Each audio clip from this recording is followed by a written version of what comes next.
Monsieur le gouverneur, mesdames et messieurs les conseillers provinciaux, mesdames et messieurs les députés provinciaux, chers et chers collègues, nous revoilà toutes et tous pour débuter une nouvelle année. Nous revoilà toutes et tous après une longue crise sanitaire. Nous revoilà toutes et tous entre nous pour passer un bon moment, pour nous rencontrer et renforcer notre lien, nos liens, notre communauté. J'espère que ces quelques jours de repos de fin d'année vous ont fait du bien et malgré ce temps maussade, vous en avez profité pour faire le plein d'énergie. Ce fut le cas pour moi. Enfin, je le pensais, sauf qu'en arrivant lundi matin à la MAP avec l'idée que j'étais fringant comme aux premières années, j'ai salué mes collègues de l'accueil et Marie-Élise, qu'on connaît à l'accueil, me dit « Vous avez l'air bien fatigué, monsieur. » Je lui dis « Oh, Marie-Élise, ça fait 15 jours que je me repose. » Alors sa collègue lui vient un peu au secours, l'aide, et puis lui dit « Non, non, il est fort cerné. » Donc voilà, je pensais être reposé, mais toujours est-il que, entre autres activités, j'ai pris un peu plus de temps que d'habitude durant ces 15 jours de repos pour lire. Je ne voulais que des lectures légères et comme le Père Noël me connaît assez bien, il a rencontré mes souhaits et offert quelques romans pas trop compliqués. Un de ceux-ci portait sur la mort de Saint-Exupéry et sa connexion avec son conte Le Petit Prince. Nous sommes en 1944, Saint-Exupéry achève l'écriture du Petit Prince, qui n'était donc pas encore publié. Il est aviateur, comme on le sait. Il s'envole pour une mission de reconnaissance militaire. Il n'en reviendra pas.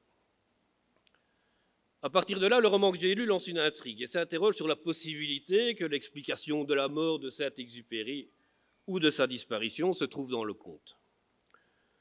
Nouvel angle de vue qui transforme la conception que l'on peut avoir de ce conte. Alors, conte philosophique pour enfants, paraissant parfois un peu naïf, toutes les références tombent, chaque séquence, chaque dialogue de l'histoire peut être interprété de différentes façons. L'essentiel est invisible pour nos yeux. Citation 1000 fois reprise. Nous l'avons tous et toutes interprété comme la nécessité de ne pas en rester aux apparences et de rechercher la bonté et la beauté intérieure. Cette interprétation devient insuffisante. Saint-Exupéry lui donnait probablement une vision plus large, devant nous amener à analyser toute chose, toute situation, de multiples façons, pour s'approcher de son essence, d'une sorte de réalité, et donc nous amener à revenir sans cesse sur nos certitudes. J'ai fini assez rapidement le roman et rassurez-vous, je ne vais pas ici déflorer l'ensemble de l'histoire. Je mettrai le bouquin dans l'une de nos boîtes à livres pour celles et ceux qui souhaiteraient le lire à leur tour. Toujours est-il que cela m'a redonné une forte envie de relire Le Petit Prince, ce que j'ai fait au cours de mes derniers jours de congé, au moment où je préparais en même temps la rentrée au travail. Et dans un de mes songes d'une nuit pluvieuse d'hiver, et il y en eut beaucoup, notre rentrée, notre début d'année au travail s'est entremêlé avec Le Petit Prince. Et cette synergie devenait de plus en plus forte. Je mélangeais tout, de telle sorte qu'à un moment, les services provinciaux et Le Petit Prince n'ont plus fait qu'un. Et nous voilà ensemble au cœur de ce conte philosophique qui nous enseigne que tout ce que nous entendons, tout ce que nous voyons, nous devons l'appréhender au-delà des apparences, au-delà des interprétations faciles, et nous partons sur différentes planètes à la recherche de quelques réponses sur l'humanité et surtout à la recherche de quelques réponses sur le sort de notre rose. Et nous visitons une première planète, celle du businessman. Alors que fait-on, que fais-tu, lui, nous demandons-lui. Ah, je prends possession des étoiles, je les additionne. C'est du travail sérieux. Ah, et tu en as combien comme ça? Ah, 159 223 542. Waouh, ça fait beaucoup d'étoiles. Tu sais, nous nous occupons d'enfants. Nous veillons sur leur santé, nous les accompagnons dans leurs difficultés scolaires. Nous soignons aussi des personnes qui ont des difficultés psychologiques. Nous formons les jeunes pour qu'ils trouvent leur voie professionnelle. Nous formons aussi des adultes pour qu'ils se perfectionnent. Nous améliorons le cadre de vie des gens en facilitant leur mobilité et en évitant au maximum qu'ils soient inondés. Nous éveillons quantité de personnes aux arts et à la culture. Et on fait encore plein de choses que ça. Ça ne te donnerait pas un peu envie de nous donner quelques étoiles pour réaliser tout ça?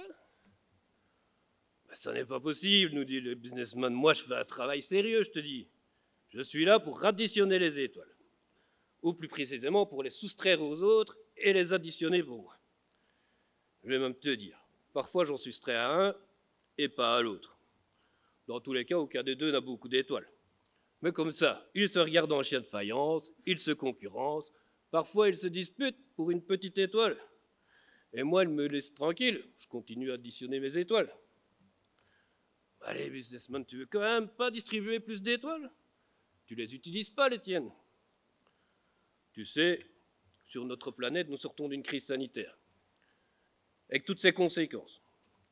Nous prenons en charge des enfants en situation d'extrême pauvreté, dont certains connaissent des troubles graves d'apprentissage. Nous sommes aussi confrontés à des cas de maltraitance. Dans notre enseignement, des retards scolaires s'accumulent, quand ce ne sont pas des cas de déscolarisation. Nous avons connu des inondations fortes. On doit agir pour cela. Et puis tout près, il y a une guerre depuis un an. Beaucoup de personnes viennent trouver refuge chez nous. Nous voulons les aider aux côtés des services du gouverneur. Allez, businessman, t'as pas envie de voir les poussières de tes étoiles dans les yeux des enfants qui joueront dans nos plaines de jeux? Dans les yeux des familles qui retrouveront de la sérénité? Ou dans les yeux de toute personne devant la beauté d'un chant, d'une danse ou d'une peinture? Il conclut. Arrête un peu tes sornettes maintenant, sinon j'appelle tout de suite le serpent. Nous quittons cette planète, le cœur un peu en berne. On ne lui a pas dit, mais nous aussi, on sait additionner et soustraire. Nous avons tous établi nos plans de gestion pour consommer moins d'étoiles, et nous les respectons. Nous avons notre rose. Nous avons compris qu'elle doit supporter quelques chenilles pour pouvoir voir des papillons. Nous savons aussi que si elle n'est pas suffisamment alimentée, elle risque vite de se faner, malheureusement. Et nous allons sur une autre planète. Elle est occupée par un buveur. D'emblée, on lui demande mais pourquoi il boit. Il nous dit pour oublier. On lui demande pour oublier quoi? Mais que j'ai honte. Et tu as honte de quoi, on lui demande? De boire. Et nous le quittons, triste pour lui. Et nous pensons en même temps qu'il est bien plus difficile de se juger soi-même que de juger autrui. Et nous pensons à toutes les situations où nous nous retrouvons dans ce genre de cycle nocif, notamment lorsque, face à l'afflux de travail, nous sommes inquiets de ne pas le terminer ou de ne pas le faire correctement. Nous travaillons alors encore plus. Nous sommes alors encore plus fatigués, plus inquiets. Et nous voyons plusieurs de nos collègues absorbés par cette spirale vicieuse, et nous nous disons que nous devons agir pour nous en prémunir, pour réenchanter le quotidien professionnel, et surtout éviter de mettre la santé de quiconque en jeu. Nous reprenons notre voyage et nous arrivons sur une autre planète. Elle est habitée par un roi cette fois. Nous arrivons près de lui et il nous dit « Je vous ordonne de me respecter et de m'admirer. » Interloqués, nous répondons « Mais nous admirons tous les rois qui se battent pour leur sujet et le bien-être de ceux-ci, qui mouillent leurs uniformes pour le bien commun et qui sont prêts à perdre leur couronne pour celui-ci. Nous admirons tous les rois qui sont à nos côtés, qui nous encouragent, qui nous amènent à prendre des risques, quitte à faire fausse route, car en allant droit devant soi, on ne va de toute façon pas bien loin, et qui acceptent que l'on puisse faire des erreurs, pour autant qu'on veille à ce qu'elles ne se reproduisent pas. Nous admirons tous ces rois qui nous montrent la direction, qui analysent les situations, qui ont des propos constructifs et nuancés. Par contre, si tu es un roi méfiant, égocentrique, à la susceptibilité mal placée, si tu critiques sans connaître, si tu crées et propages des rumeurs, si tu as des jugements hâtifs, des propos populistes, nous ne pouvons tout en plus que feindre un respect qui restera forcé. Vous n'êtes de toute façon pas sérieux, nous dit le roi. Alors nous ne restons pas trop longtemps non plus sur cette planète et nous en trouvons une autre à proximité. Nous y trouvons un monsieur barbu derrière un bureau, avec tout autour des livres énormes. Nous lui demandons, vous faites quoi avec ces livres? Ah, je suis géographe. J'indique dans ces livres où sont les mers, les montagnes, les routes, les frontières. Ah là, vous nous intéressez. Nous, on est des spécialistes en expertise foncière et en géomatique. Et on a des livres aussi. On a l'atlas des cours d'eau. On a l'atlas des voiries vicinales. Ah, et vous allez sur le terrain pour faire tout ça? Bien sûr, c'est essentiel. La proximité, la coopération, le partenariat. Oh, moi, je ne fais pas tout ça, nous dit le géographe. On me dit où se trouve une montagne et je la mets dans mes livres. Moi, je fais un travail sérieux. Ah, nous pensons au contraire que le terrain, c'est comme Kaba et Gigi, c'est la base. Et que ce sont les gens de terrain qu'il faut écouter en premier. Ah bon? Et vous avez des frontières chez vous? Il nous demande le géographe. Oui, mais nous les voyons juste comme des indicateurs de notre périmètre d'action, pas comme des séparations. Ce qui nous importe, c'est de collaborer de part et d'autre d'une frontière et que tout le monde coexiste harmonieusement. On entend depuis plusieurs années beaucoup de choses sur la modification de nos frontières. Cela n'a jamais été fort argumenté et on n'en a jamais perçu l'intérêt. Mais tout ça, pour nous, c'est relatif. L'essentiel, c'est toujours notre rose. Les gens, le territoire, sont beaucoup plus importants que la carte. Nous quittons le géographe. Nous ne sommes pas certains que nous pourrons sortir quelque chose de ce monsieur qui remplit ses livres. Et nous nous rendons tout doucement compte que nous avons fait le tour du soleil. Nous décidons de terminer notre voyage.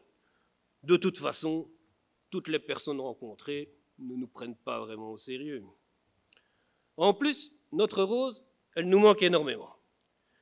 Elle qui incarne tous nos usagers, les élèves, les étudiants, les enseignants, les enfants, les parents, les aînés, les agriculteurs, les responsables communaux, les sinistrés, les familles, les réfugiés, les chanteurs, les danseurs, les comédiens, les musiciens et tous leurs spectateurs, tous ces gens pour lesquels chacune et chacun d'entre nous agit directement ou indirectement au quotidien. Et à l'issue de notre voyage, nous restons malheureusement un peu inquiets pour eux, car à force de diminuer l'eau qui nourrit notre rose, elle s'affaiblit. Et si l'eau devait diminuer encore, son existence deviendrait beaucoup trop difficile. Et elle pourrait être plus raisonnable en désespoir de cause, de s'accrocher à un nouveau rosier. Et peut-être que ce rosier aussi nous apprivoisera comme nous fûmes à l'époque apprivoisés. Mais nous espérons que cet avenir est encore loin. Et le passé, lui, il est derrière nous. Ce qui compte, c'est que nous avons hâte de refaire un tour du soleil avec notre rose. Et finalement, celle-ci n'a pas raison de pâlir, car elle sait qu'elle n'a pas que ses pauvres 4 épines pour se défendre. Elle nous a, nous, 1000 collègues pour veiller à ses intérêts, pour veiller sur elle. Et y a-t-il une meilleure protection que mis le cœur debout? Nous sommes des milliers, en fleuve extraordinaire, notre force est sublime, elle emportera tout. Et s'ils essaient encore, ils se frotteront à 1000 cœurs debout.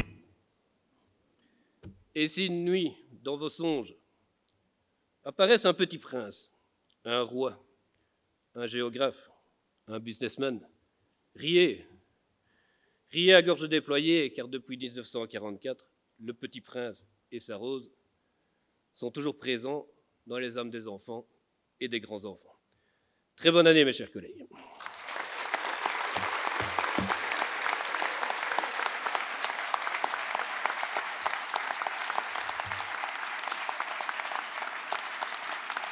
Merci.